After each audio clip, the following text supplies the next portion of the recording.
নিয়ন্ত্রণ কন্ট্রোল করতে পারি। ঠাকুরের এক জায়গায় একটা বাণী আছে, পুরুষোত্তম আসেন যখন সব গুরুরই সার্থকতা, তাকে ধরলে আসে না কোনো গুরু ত্যাগের ঘিন্ন কথা।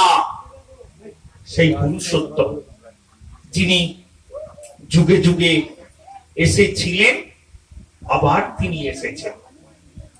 সেই গীতার একটা কথা আপনারা বিভিন্ন জায়গায় শুনে থাকবেন, যদা যদা হি ধর্মস্য গ্লানি ভবতি ভারত অভ্যুত্থানম অধর্মস্য তদাত্মানম সৃজাম্যহম পরিত্রাণায় সাধুনাম বিনাশায় চ দুষ্কৃতাম ধর্ম সংস্থাপনার্থায় সম্ভবামি যুগে যুগে।